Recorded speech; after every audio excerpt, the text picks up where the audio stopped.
Gentleman from Illinois, Mr. Casten, is recognized for 5 minutes. Thank you, Mr. Chairman. Nice to see you again, Secretary. I want to talk about your climate disclosure rule. I know that surprises you that I want to talk about that. And I realize that with it coming out soon, I'm not going to be able to get into specifics, but I do just want to expand a little bit. You had mentioned to Mr. Cleaver that investors were asking for more clarity because of all the voluntary disclosures that are out there. And I think, but I don't want to be presumptuous, that there's some history there that I'm hoping you can share, because I think in 2010, SEC drafted sort of interpretive guidance regarding more voluntary disclosures. Can you clarify what happened between 2010 and then 12 years later in March of 22 when the SEC decided that it was necessary to provide some more disclosure, and specifically if you can comment, like, what was industry asking you for? So a lot changed in the 12 years. Particularly investors got more and more interested making investment decisions. And here in the U.S., companies responded.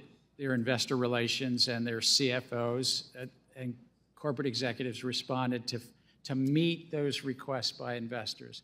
And they started following something that was called the TCFD framework. You're probably familiar with this international framework, which interestingly was 32 people that were mostly from industry. They weren't government sector. It came to this framework.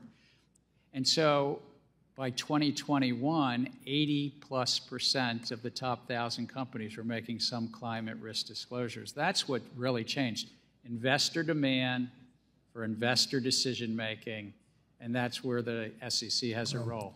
Well, I appreciate that. That certainly is consistent with my experience in the private sector, and I think it's said that we need to keep reminding folks that this was a industry-led initiative in the first instance.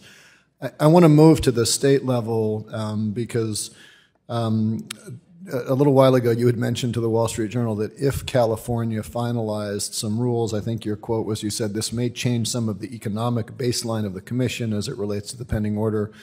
And of course, last month, the California legislature did pass a package of climate disclosure bills, which I understand only relates to companies beyond a certain size that do business in California. But given your earlier comments, can you speak to how, if at all, that is factoring into how you're thinking about the disclosure and whether you're still on pace for an October release, as you'd earlier indicated? So in terms of, we look at the economics very seriously, and that law that was passed in California is not yet signed, but if it were signed into law, as I understand it, that would require companies of a certain size to report on their climate risk, I think over $500 million in revenues, and those over $1 billion in revenues to report greenhouse gas emissions. And for the listening public— And on a Scope 1, Scope 2, and Scope 3 basis, it's worth pointing out. All three of these scopes. But for the listening public, it's estimated that somewhere between 1,400 and 1,500 public companies might need to report under that law. We have not confirmed that number. That's just an estimate that's in the press.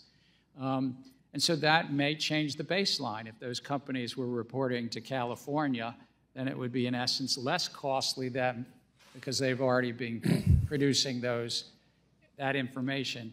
It's also important that the investing public, again, because they're making decisions based on those public reports, that they're accurate, that they're truthful, because the investing public benefits making sure that the accuracy of the disclosures.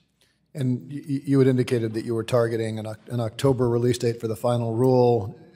Are you still on that pace? Can you speak that? And does California's actions in any way change that? Let me just put this a little in context. Twice a year, working with the Office of Management and Budget, we put out what's called a unified agenda, and we put dates on all of the proposals really in 2 different dates of the year. So I wouldn't, with all respect, put too much emphasis on that. It's really, with 16,000 comments, we've gone through, what's 15, 16 months since we made the proposal. It tends to take, again, 12 to 24 months. But we're not doing this against a clock. When the staff's ready, when the commission's ready.